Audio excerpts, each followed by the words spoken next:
Cool. So, starting with the first one. All right. There you go. Oh, wow. So this pic right here, I don't know how old I was, but it looked like I was like 8 or 9. Got the jersey from my mom. My mom and my big bro bought the jersey for me. And I was at Randolph, the first school I went to. Used to walk 10 blocks every day to school because my family didn't own a car. And this was on picture day.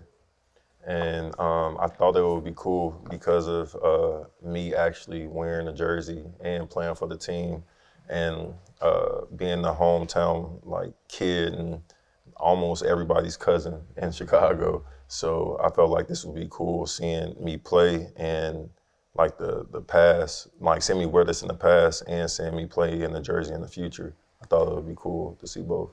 We don't see the number, but I guess it was the number 23, right? Yeah, 2-3. I don't think I had no Pip jerseys back then. It was all 23, or Jordan jerseys, or the shirts that I had on. It was like championship shirts, where after they win the championship, you see the newspaper on the shirt, and you see MJ and them jumping in the air and all that, the celebration. So that's all the gear that my mom like got me, the real jersey or the knockoff shirts on the street. What did he represent for you, MJ, as a 8 or 9-year-old kid? Nothing at the time. It was more of a gift, and I didn't go to any games. I rarely watched games. I was always outside. I was working on my own game at the time, but this is very, I thought this would be cool seeing both. And what, apart from basketball, what kind of a kid were you at that time? I would say I was a adventurous kid, audacious. I was risky. I was always outside. Probably came inside 2 times throughout the day just to check on my mom or get water. But I was always around the court or always in the neighborhood having fun. Nice. Old school kid, you know. All right. The second one. Oh man. So this is the house that I grew up in. The people on the porch, that's my 2 big bros up there, my mom, my kids, and myself. A lot of memories that come with this. A lot of great memories, not sad or miserable memories. A lot of grinding, a lot of laughter. On this day, we shot the promotion for the video of me. What was this again, Maddie? Becoming a Rose, where my son narrated the story when after I retired, for me to like conflate everything together, bringing my mom back to the old house. We don't own the house, so having us walk through they let us walk through the house, let us walk upstairs where I normally used to be at. So it was cool, like having everybody come back there. And on this day was the coldest day, I feel like, in Chicago. Like coming back, everybody was freezing. Everybody damn near got sick on this shoot, but it was fun and everybody enjoyed it. Everybody enjoyed viewing what we did or what we created. You say you got great memories there, but it was also a tough, it's a mix. Tough Yeah, it was a mix. Living in impoverished areas or in a neighborhood like this, all you hear about is like the tough times. But I had a lot of great times running through these gangways, being in my backyard a lot of times, being on this front porch with my mom and her friends, my brother and his friends, getting bit up by mosquitoes on this porch from having water fights or water balloon fights, and sitting out there and not knowing that I was getting bit up, going in the house and having like 100 mosquito bites. Like, I had a lot of great times on here. Finding cats under my stairs and trying to keep them, but my mom wouldn't let me keep them. So, yeah, great memories. In the book, your friend Tim says that you both knew how easy it was to fall into the wrong things growing up where you did. What made you stay on the right track? Was it basketball or? I think it was more my mom. My mom was really big into karma, so she used to always tell me if I was to do anything wrong, that karma was gonna like catch me, or it did catch me. My karma always came back quick. So Tim, actually, how I met Tim, or one of the few moments that I met, earlier moments that I met Tim before we were friends, we used to make tree houses, me and my friends. And Tim, we call him stealing the wood from our treehouse. And that's how we kind of got cool. Okay, nice. He said nice. Oh, man. So this pic right here was one of the few times, if not the only time. Let me start off by saying this is while I was in college. I think this was early on in the season. And I think this is the only time that my mom came down to Memphis to see me play.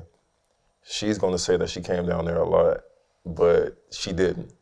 She came down there once, and after that one time, she saw how comfortable I was, and she knew that I was in good hands with Coach Kyle.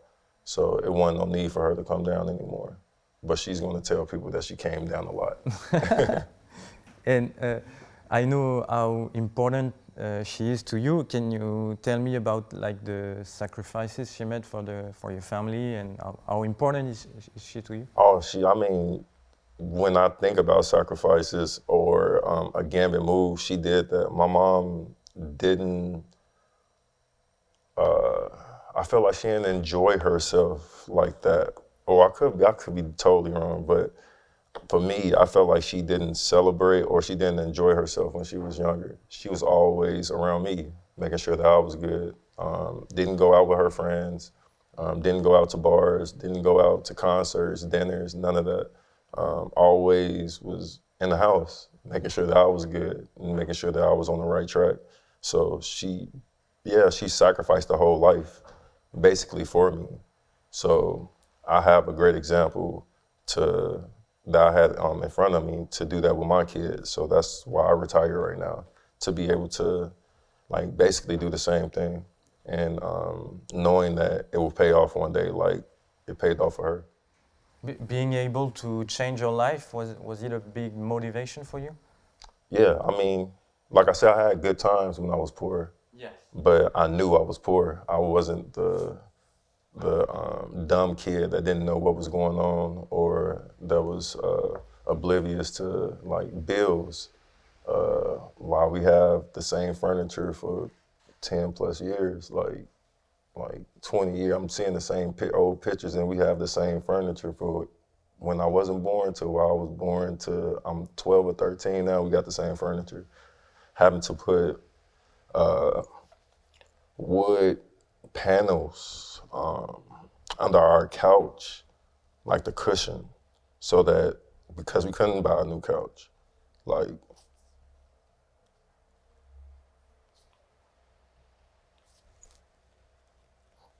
Sorry about that.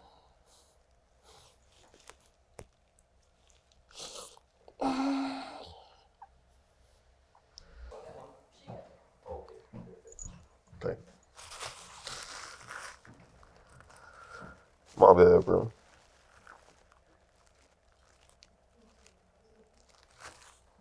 Do you want to take a break maybe? Or No. But yeah, a lot of tough times that I remembered that I buried, but shit that drove me, because I know it wasn't the right way to live. Thank you. Yeah. Thank you.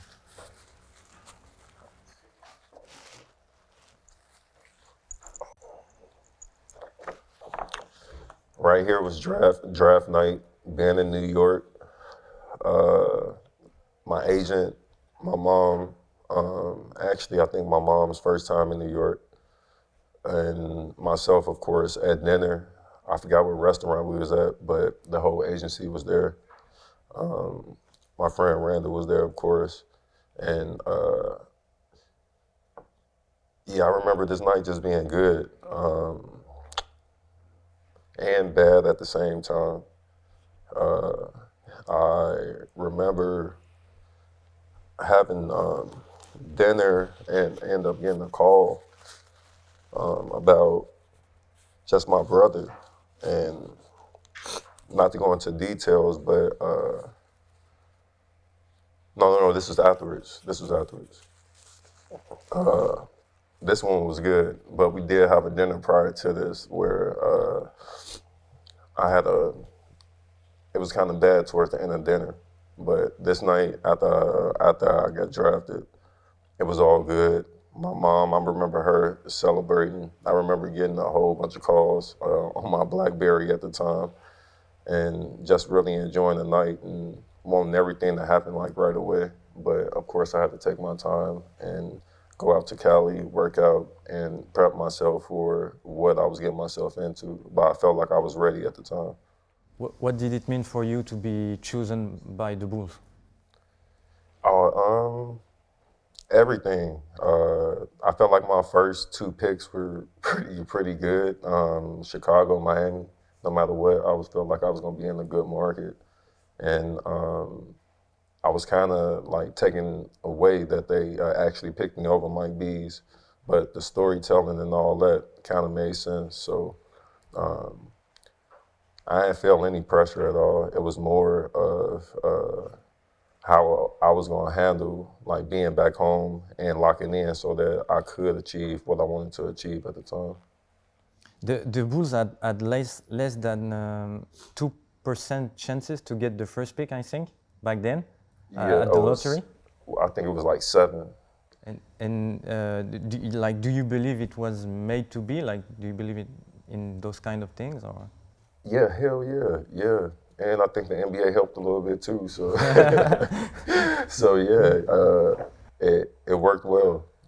If you look at, like I said, the storytelling, looking at me wearing the jersey when I was younger, wearing Bulls coats when I was younger, and conflating all that together to come up with like some imagery where you tie everything together. Me winning MVP, me being on the team with great players, making great runs in the playoffs, to get my jersey in the Raptors. Wish I would have brought a championship, but everything happened for a reason. And that jersey getting in the Raptors is my championship, or our championship. And you say you didn't feel like too much pressure being chosen by your hometown? Nah. I mean, I felt it, but I'm a city kid. I've been playing in front of them people ever since I was in 6th grade. So I felt like it was kind of easy. It was more me locking in and making sure that I got the rest the night before so that I could go out and perform the way that I wanted to perform.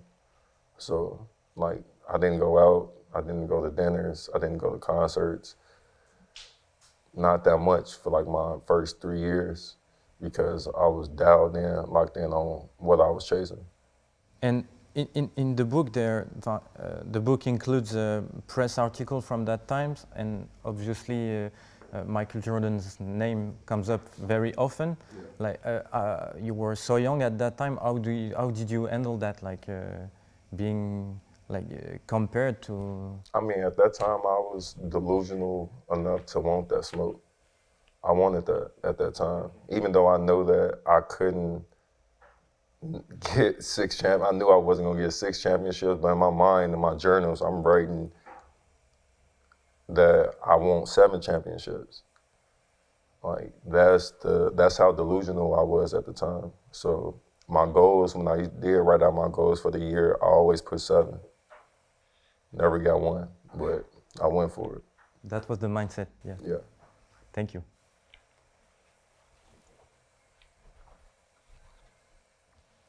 Oh man, why you do this, man? We just saw him in the airport. Dragging ain't me, boy. It ain't me, my guy. Trust me. I love this dunk, but I still don't think it's my best dunk. Okay. You think it is?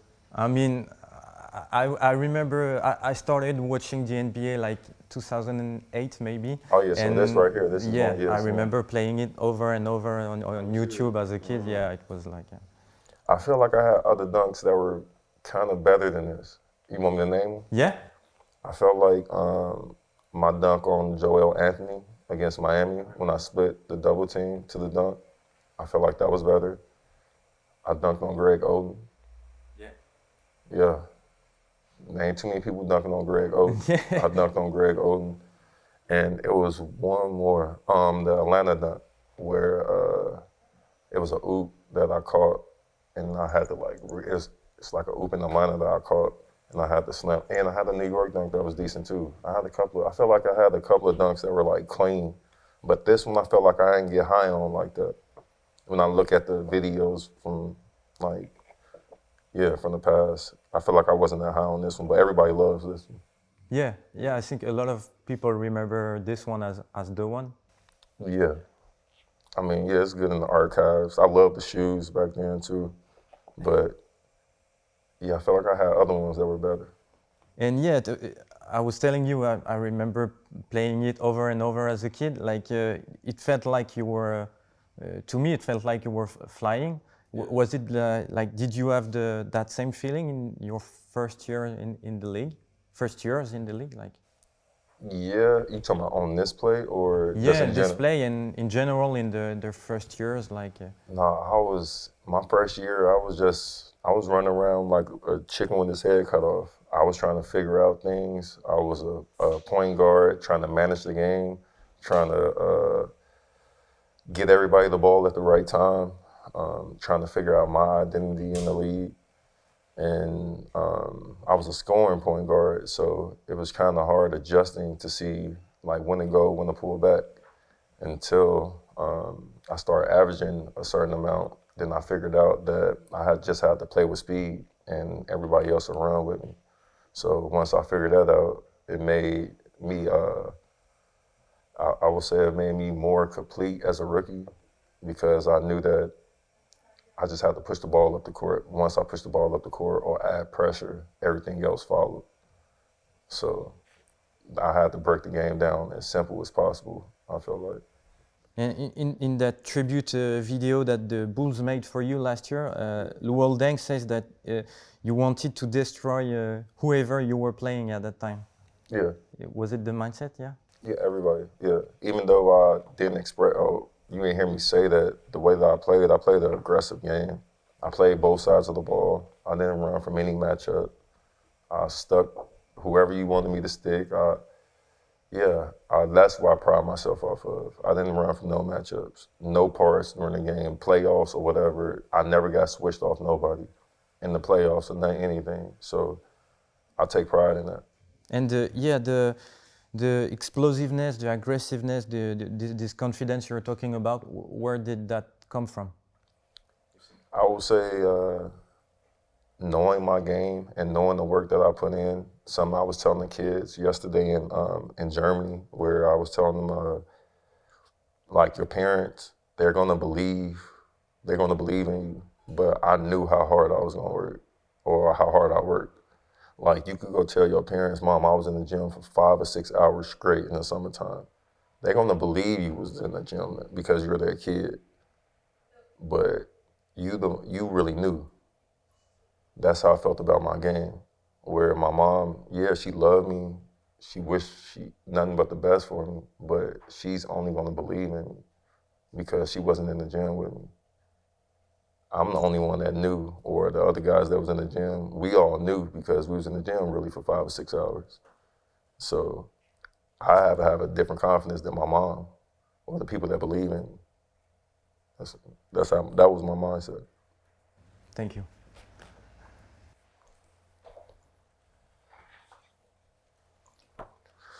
MVP.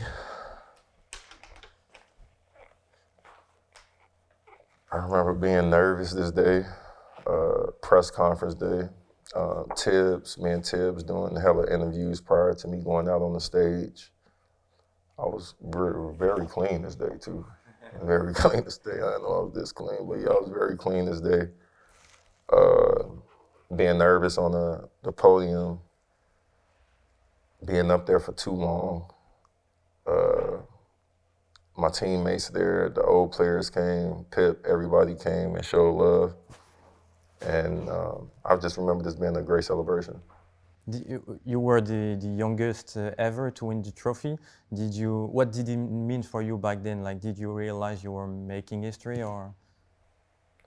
No, I mean, yeah, I kind of did early on, but I was more surprised by my agent's conversations. Like, we used to talk, and we didn't start having MVP conversations till like mid-season or like at the end of the year. And it was a reason why I held off on having those conversations, because I was hearing him say that people burn out, or it's hard to like sustain this for the whole year the way that I was playing. And I'm like, fuck that. That's a lie. Like, I ain't burning out. I know what I want. Like, if they saying this early on, I was getting wind of like, oh, this kid may be maybe an MVP candidate. Like, they didn't believe early on, but mid-season, towards the end, people started to believe the shit that I said early on in the year when I said I could win it. So BJ was saying the whole time that, like, man, just stay consistent. Like, most guys, they burn out at a certain time throughout the year. And I was just making sure that I didn't. So, and the year played out in just an awesome way where every game I felt like the team needed me to perform a certain way. And I showed up. So that's why we got the award. Yeah, because you had talked about it like on Media Day, I think, at the beginning of the season. And I had 2 years to work out with guys. I came into the league, I played on the select team before the select team could play offense on the USA team. Like, you know, you're the practice team, the B team. When I first came in, the B team never played offense until they told you could play offense. Normally you was the defense team. All right, Kobe don't need you, play defense. See if this play work. It didn't work, go back to the side. They'll work on the play. All right, come back out here. And we had to wait. We was kind of like, you know, like, yeah, just waiting on them to clean out or comb through their plays. Once I realized I could play there, I knew that I had enough confidence to go into the season. I got the first year under my belt. I got the second year under my belt. I seen the guys' workout routines up close from being in Vegas at USA. I work probably the same or harder than y'all. That's how I was thinking. And I knew I played against y'all, and it just came with confidence. I knew that I could play against my peers in a certain way, no matter what my age was, because I put in the work. Thank you. Look.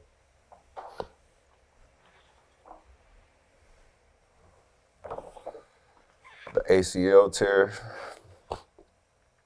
The biggest thing in this pick is that there's some old school shit. I walked off the court. I didn't get in a wheelchair. I didn't get wheelchaired off the court. That's huge in the NBA as far as being a man. You don't get carried off the court. What Kobe do? Where's Achilles? Did he get wheeled off? No. He fucking walked off. Where's Achilles gone? That's a huge thing in the league. As a man, I'm gonna walk off this court as I walked on this court. No matter what happened, I'm not gonna get carried off this court like that. And that's where I remember getting up. I got up, and they was like, man, you want a wheelchair? I'm like, no, I gotta test it. I gotta see. I don't know what happened for real. I started walking. I'm thinking everything good. We get to the back, and it swelled up, and I knew something was wrong. But while I was walking, I was surprised that, like, the trainers, the two trainers on the side, Fred and Tinock, for sure they knew, probably. But for myself, I didn't know what was going on until I got to the back. So I just felt like me walking off the court, I just felt like I twisted my knee. I don't know. I thought it was something light, but it was something that was devastating. How did you handle it, like the first big one? It was bad. It's a blur to me, but I talked to I'm cool with Dr. Cole, the doctor that did the ACL surgery. And I talked to him a few months ago because we were like doing other business. And he reminded me what I said that night. And he told me, he was like, you remember what you said that night? I'm like, nah, we in this house, we talking. He's like, you remember what you said that night? I'm like, nah. I'm like, what did I say? He was like, you said that your career was over. He said, and I knew that you tore it at that time. And he was like, that's the way I was talking to you, the way I was talking to you. But you said that your career was over. And when he said that, it made me think about how, like, damn, I got to year 15, 16 with me saying that at the time. Like, I was so out of it that, yeah, I probably did think it was over. But at some point I got over it, along with my family and friends. They allowed me to have my struggles with the ups, the downs, the depression, the dark side of the medication, like taking meds early on. After I had surgery, I stopped taking meds. I just started dealing with the pain, just head on, no Tylenol, no nothing.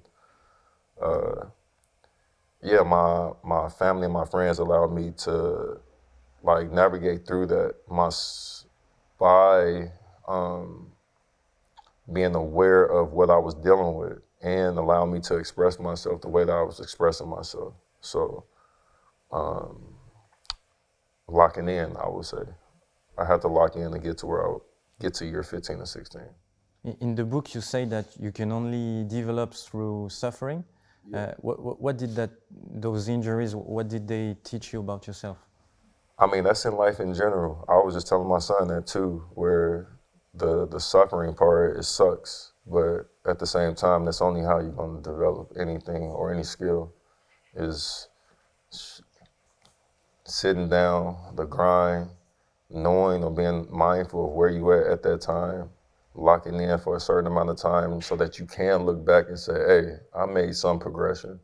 Like, it ain't what I thought it would be, but I made some progression. I feel like with all my surgeries, it was like that. Like having to walk over again, having to learn how to stop, decelerate, accelerate, like all of that I had to learn over. But the shit was hard as fuck, bro. Like not having to train at all. I never did track and field, never did any of that. But with rehab, that's all you're learning is track and field, like routines. So yeah, it sucked, but at the same time, it aligned my body so that I could make it to year 15 or 16 and learn my body so that I could give that knowledge to the other kids. So when you see me in the locker room, I went from this, eating candy in the locker room, like eating snacks in the locker room, to year 15, 16, I'm doing aromatherapy. I'm having peppermint spray. I'm reading. I'm stretching, having a real routine before every game, and the kids see that. So whenever the day I didn't spray, they like, man, well, D-Row, where the spray at, man? Like, shit, I get locked in when you spray, bro, where the spray? Like little things that I did that became a routine that they used to peep, and hopefully they added to their routine, because the shit that I saw other OGs do. Right in my journal, I saw Nate Robinson do that. I seen people stretch a lot. I seen Luau do that. Luau was the first person I seen eat a peanut butter jelly before a game. Now they got crusted peanut butter sandwiches that you can just take out the thing. My teammate was the first one to do that. Like, so I went from, like I said, seeing that to having my routine, and hopefully they picked up some of the gems that I dropped. Thank you.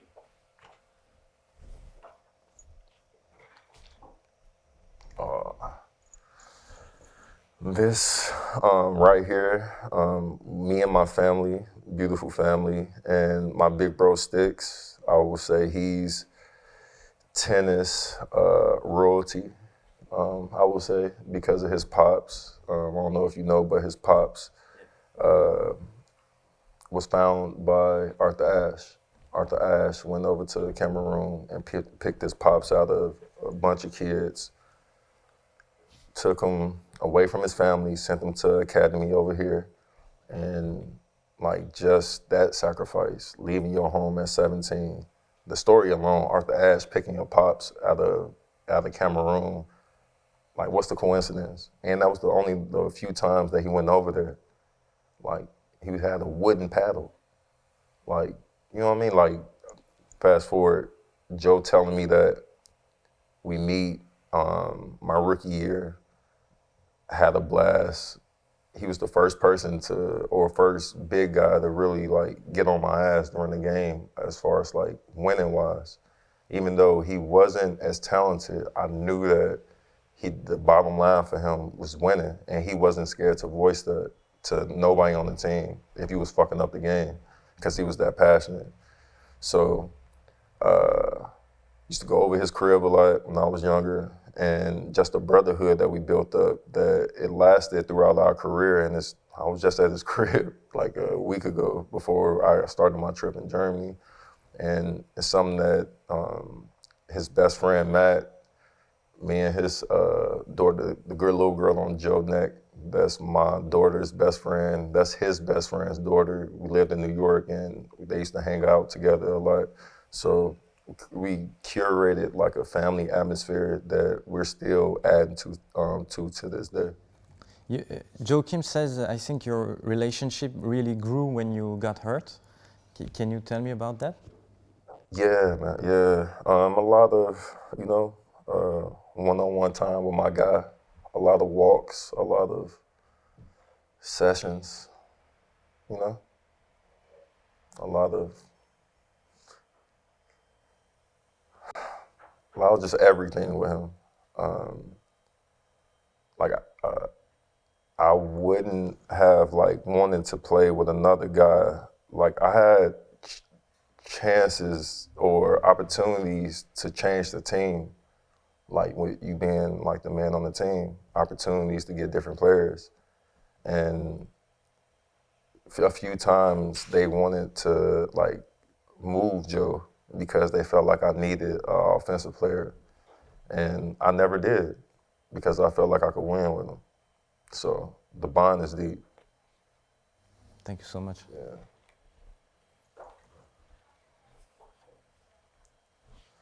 $50-point game.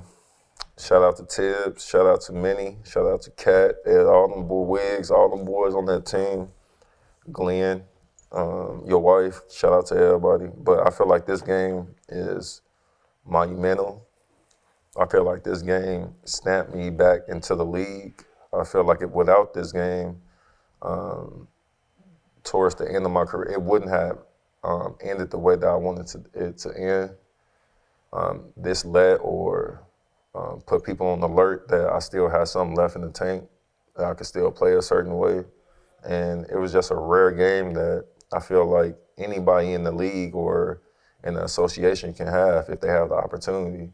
But most guys don't get the opportunity to shoot 20-something times during the game, so you don't know like how they are as a player for real. So the weakest guy that you see in the NBA, he could probably score 40 to 50 points if you allow him to shoot 20 or 30 times, but that only goes to the superstars. So like, I was fortunate enough that Kat didn't play. I mean, Kat played, Wig played, but Jimmy didn't play this game, and Teague didn't play this game. So shout out to Kat, man, and Wig, because normally when a guy like Jimmy don't play or Teague don't play, all the shots that go to, they go to Kat or go to Wig. They allow like the game to go through me. So yeah, shout out to them, because if the game wouldn't have happened if they were like being assholes or like being your typical, superstar. And those tears at the end of the game, what was behind them? A lot of happiness, a lot of I was just happy. I was thinking about the hard times that it took to get to where I was at. At this time, I left Cleveland, and they shipped me to Utah at the time, and of course I didn't go there, but before I got to Minnie, I didn't have a job until Tibbs called and said, "Hey, I got a small forward spot for you." I'm 6'2". I got a small forward spot for you, bro. What you thinking? I'll say, bro, I just had my daughter. I'm gone. I left. You was still in Cleveland, right, Lena? I left them in Cleveland the day after my daughter was born to go out here and to form all this stuff. So many. Shout out to y'all because y'all helped save my career. Thank you. And one last. Oh, this the fam, man. So this was another, let me start over. So this night right here was a special night. We got a chance to see hockey in Wrigley. Yeah, we was at Wrigley for this one. So Wrigley is the baseball field, but they did something unique by putting the ice ring outside so that it created like a different atmosphere and a different scenery. Me and my son, my oldest, we were able to go up close to the ice, but the experience was great. My other two kids loved it. Later on, they loved it. My wife loved it. But being in Shy for the first time like that, seeing this for the first time, hearing about it, but going there and experiencing it for the first time, it was pretty cool. And with us being implemented into the program was dope. So this is why I retired, to be able to do cool things like this and to use my so-called bullshit celeb to like help my kids have like memorable moments. How did that change you being a father? Oh, it's everything, bro. Everything is solely for my kids. It reminds me a lot of my mom. I'm in her footsteps now, where I really don't do anything without thinking about them first, or seeing how I could help them in a way, or you know, like you got kids? No, I'm trying, but oh yeah, bro. So like you got to make a gambit move. I play chess. So making a gambit move is setting yourself up so that, sacrificing a piece so that you can set yourself up to win the game at the end. And I feel like I'm doing that right now, where my peers, they're making a lot of money right now. I retired a year, I left a year on my deal so that I feel like that's sacrificing, so that I could do what I'm doing right now, so that in 4 or 5 years, I'm building the structure and the foundation to be able to, or the infrastructure to be able to like have my kids build on top of that, my wife build on top of that to create an empire. In the book you say, I think that you when you got kids, you stopped being obsessed by basketball or by the chase? So yeah, I was obsessed with it at first. Then I fell off to the second tier of just loving it. And for like 6 or 7 years, I played on that tier. And I never fell off that tier of just loving it. When you fall off, it's not caring. So I tell my son, find a way to get obsessed so that when you go through adversity, injury, death, whatever it is, may the game or just the business side of it. Because a lot of you, once you learn the business side, it kind of take away from it, like the purity of it. Okay, you fall off to the second tier, that's just loving it. That's still an intense feeling. There's nothing wrong with just loving something. You feel what I'm saying? Yeah. But with being obsessed, it's intrusive. So when I was younger, I'm eating cereal, I'm thinking about the move. When I'm playing video games, I'm seeing them playing the game, I'm playing live. And I'm thinking that I'm in a video game.